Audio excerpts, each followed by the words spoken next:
Hello बच्चों, कैसे हो? बढ़िया। आप बढ़िया तो मैं भी बढ़िया। तो देखो बच्चों, आज हमें क्या पढ़ाई करनी है। आज है हमारे पास क्लास 6 का मैथ का यूनिट नंबर फर्स्ट का वीडियो नंबर 5। और आज हमें करना है अभ्यास 1A का क्वेश्चन नंबर 2 का ब और क्वेश्चन नंबर 3। ये दो क्वेश्चन हमें सॉल्व करने हैं। देखते हैं क्वेश्चन नंबर 2 का ब। नीचे लिखे वाक्यों में आई हुई संख्याओं को शब्दों में लिखिए। एक वाक्य दे रखा है और इस वाक्य में जितनी भी संख्याएं आई हैं उन सभी संख्याओं को हमें लिखना है शब्दों में। देखो क्या वाक्य है। एक रिपोर्ट के अनुसार 1 ग्राम मानव मल में, मानव मल तो समझते हो आप, मानव मल समझते हो ना।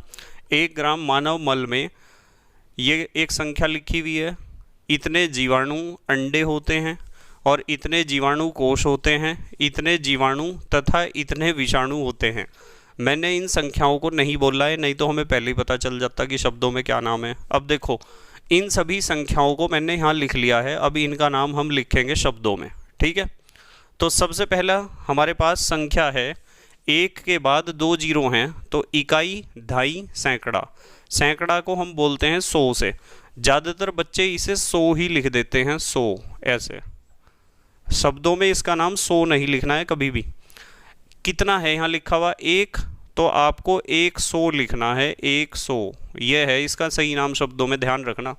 यदि आप बैंक में जाते हो, फॉर्म भरते हो पैसे निकालने के लिए और आपने वहाँ लिखा है 100, मान लो आपने फॉर्म भरते हुए 100 लिख दिया, ठीक है, आपको 100 रुपये निकालने हैं और किसी ने वहाँ लिख दिया 5, शुरू में लिख दिया 5, तो कितना हो जाएगा 500। 500 रुपये आपके अकाउंट से निकल जाएंगे, 400 वो आदमी रखेगा और 100 रुपये दे देगा आपको।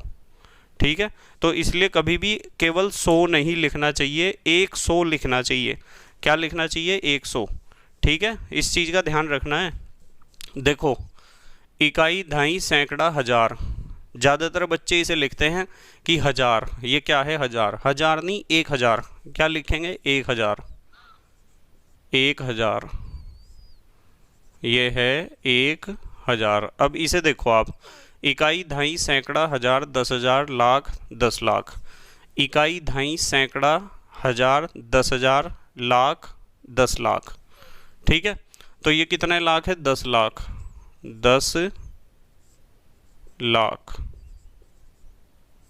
ठीक है, फिर देखो इसे, इकाई, ढाई, सैकड़ा, हजार, 10,000, लाख, 10 लाख, करोड़। 1 करोड़। 1 करोड़। ठीक है, तो इस तरीके से हमें इस वाक्य में जितनी भी संख्याएं आई हैं उन्हें सबको हमने शब्दों में लिख दिया है। अब देखते हैं तीसरा क्वेश्चन। निम्नांकित संख्याओं में अंकों को छांटिए। हमें अंक बताने हैं। इस संख्या में कौन कौन से अंक हैं? 1 है और 0 है। 11 में तो सिर्फ एक ही अंक है, मतलब 1 ही तो है। 1 को 2 बार लिख रखा है, हमने इसके सामने 1 लिख दिया क्योंकि इसे ही 2 बार लिख रखा है। 18 में 1 है और 8 है, 2 अंक हैं। 0 में तो एक ही अंक है, 0, और 3 में एक ही अंक है, 3। ठीक है, बस बाकी पढ़ाई कल करेंगे। जल्दी से पोज करके लिखो अपनी कॉपी में। लिख लिया बेटे? पोज करके लिख लिया करो और अपनी कॉपी में नोट्स अपने पूरे रखना, बिल्कुल एकदम नोट्स अपने बनाते रहो। बाकी पढ़ाई कल करेंगे, ठीक है? Okay, bye.